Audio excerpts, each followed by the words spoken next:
After a citywide special election, a new public advocate has been chosen. Jumaane Williams has been a New York City councilman for the 45th district in Brooklyn, but will now finish out the term of public advocate for the remainder of the year. So what is he hoping to accomplish? We have Mr. Williams here to join me to talk about the new position. Thank you for being here. Thanks for having me. Absolutely. So let's first talk about this position was created back in 1993. So relatively new when you look at the history of New York. And some people have said that they don't necessarily think it's needed. So why do you feel like it's needed, and what do you hope to accomplish? Well, it's important to make a distinction, because most folks say it's not powerful enough. And this is the first time I've heard that argument then go to we don't need it, as opposed to make it more powerful. I actually believe it's a critically important position, and I think a lot of New Yorkers do as well. It is the ombudsman, the watchdog over city and government, and I think if we ever needed that, it's absolutely needed right now. And so we do believe that it can be made better by being given subpoena power and having an independent budget. But the powers that it does have right now are much needed and makes it a critical part of government. You have a fairly limited budget. So what do you hope then that you're able to accomplish with what you have? Kind of walk me through your agenda list. Well, I've never heard or seen an agency or an entity say that it had enough money to do what it wanted to do. I do think we have a budget that we can accomplish what the city wants us to do. We're going to ask for some additional funding so we can do even more. What do you want to do? And we want to make sure that there is a better way for communities to have a discussion with government, or at least feel they're a part of it. What it seems now that happens is this administration in particular, and administrations in general, have a tendency to do things to communities. But we want to do things, and we think government should do things with communities. And so very often issues come up from Rikers to rezonings where people feel like things are imposed. The Public Advocate's Office can be where the community's voice is actually heard, and we are the go-between between the City of New York and the city government. When it was created in 1999, the first election happened in 1993, Mark Green, the first public advocate, they said that they wanted a position that would rise above politics, that would help make decisions on what's based for the people of the city, not what's based for the occupant. And that's what we've been doing for the past 10 years on the city council. So when you talk about creating this dialogue between politicians and the people that are actually living and working in these communities, you have 311. There's certain ways for people to get in touch with one another, but do you actually want to start a new program? Do you want to make that stronger? How will you then allow these people to be a liaison and have direct access to their politicians? Well, 311 is not very interactive. You're just making a phone call. Right, that's where I'm going for that. So what is your next, what would be your next step? The public advocate is much broader. So by the way, there are 5 powers. 1, you can introduce legislation. Right. 2, you are the ombudsman. 3, you are a charter cop. So you have the charter mandated duty to make sure that government is doing their work. Let me rephrase. How are you going to allow them to then have a tactile, tangible, communications with those politicians? We are revisioning the office as well to build on the best that has happened. And I view these things like a community organizer. That's my training. And so we did, during our campaign, say we want 5 deputy public advocates in each one of the boroughs, and we want to create offices in each one of the boroughs so we can have a better stream of information up and down throughout the system. And we want to focus on the issues that are most at hand. That's our only focus. And so we're not, although we can introduce legislation, our main focus is not like the legislature. It's not like the executive of the city. It is really and literally to make sure that the people's voice are heard in a way that it hasn't been, and to make sure we're advocating for them. That's our sole purpose, and it's an important purpose now. We also appoint people to committees like the City Planning Committee, which is integral in many of the rezonings that people have heard, and we have a vote on the pension board, which is important to make sure that our retirees can live their best life based on what we are investing in or not investing in. And you said a lot during your campaign that you want it to be a voice to the voiceless, and I'm hearing you echo that now. Let's talk about living specifically here. It is so expensive. Affordable housing, there's not enough for people that need it. And we look at these NYCHA housing and the crisis that's going on in the city currently.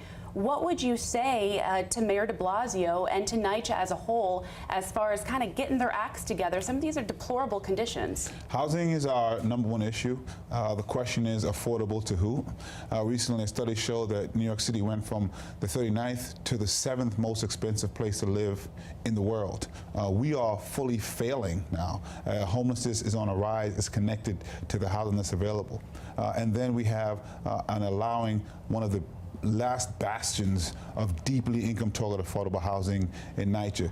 It's a huge issue. There are 3 pillars here. One, we have to have true dedicated investment from the federal government, from the state, and of course from the city. But the federal government and state have failed us on a regular basis. We have to have real management. This city and this administration in particular has for too long deceived us in what was going on with management and with lead in particular. And lastly, any plan that occurs has to include the NYCHA residents. Again, we have a tendency to do things to people, but NYCHA residents are closest to the problem, and so they also are closest to the solution. We have a tendency to just leave them out and from a bird's eye view, impose things on them. But those 3 things haven't been happening, and we hope that we're in a phase now where changes are occurring, and the public advocate is a good place to oversee that and make sure we're moving in the right direction. So let's talk a little bit about education for you. I know that's something else that's a priority, specifically the specialized high school admissions test. What is your opinion on this test? I know some people want it to go away, and you want to see more diversity in these schools. So what would you say to that? First of all, the numbers that we saw in the New York Times report, I think 7 students in Stuyvesant and not much better in other places, are abysmal. Everyone can agree to that. The question is, what do we do about it? It's been abysmal for a very long time. We keep focusing on the test as if the change to the test will change the diversity problem in the city. It won't. The DOE is a system that's made up of more than these 8 schools. And what I try to remind people is, even the best schools now that have multiple criteria, the diversity is poor. And so we have to focus on what is the issue when it comes to diversity. One of the reasons I reject this mayor's proposal, and I reject a proposal that will get rid of the test by itself completely, is because I went to Brooklyn Tech. If there was any other criteria that would have made it, me try to get in there, whether it was grades or attendance, I would not have. Same thing with many of my friends. I know someone who was going to get left back in the 8th grade. Without this test, he would have been left back. He wasn't. He's a very successful attorney. And so my thing is, maybe we can provide access points for everyone. Some people can show what they can do on the test. Some people who can they can show what they can do on multiple criteria. What we can't do is pit communities against each other, which is what has happened now. And so everybody, I'm glad that we're heightening this conversation because it's important, but we have to be careful and focus on what the problem is and then really figure out the solution. When I was in the 90s, the Brooklyn Tech was booming with diversity. What happened? That's a question that we can't skip over. The junior high school I went to got rid of its gifted and talented program. We saw that happening across the city, particularly in black and brown communities. There were feeder schools. So this conversation has to happen with some context and not sell a panacea that's actually not going to solve the problem. I also want to talk to you a little bit about mental health. I know that that's important to you as well. In your acceptance speech, you got a little emotional talking about how important it is for you to make sure that that's discussed, especially among young men. So I want to touch a little bit on Shirley McCray's Thrive NYC and how crucial that is, but the budgeting specifically, $1 billion for mental health. Is that something that you think you would support? Is that excess money? Do you want to know where it's going, and what are your thoughts about that? I absolutely want to know where it's going. I'm very proud of the intent of Thrive NYC. I know there's a hearing coming up. We're going to get some additional answers. But I always try to separate some things out. And so mental illness is critically important, but I sometimes want to tease that out of the mental health discussion in its entirety. There are some people who have severe and acute issues that we have to address and make sure that's addressed. The rest of us, however, also have mental health issues and should have discussions to make sure we have our mental health checked. Same way some people go to the dentist, hopefully a lot of people checking with the doctor. Our mental health is critically important. And so we should have those discussions at the same time. To the extent that Thrive NYC said they would focus on mental illness and haven't, they need to be held accountable. But we shouldn't discount the work that's hopefully being done on mental health in general. And but how it would has you to be hold them accountable as accountable? well. What would you say needs to be done? I do want to see what was the metrics that was set aside that would show that there was success of the system, and what funding was put forth, and where the funding is going. Those are very basic questions. I hope that there are answers to them.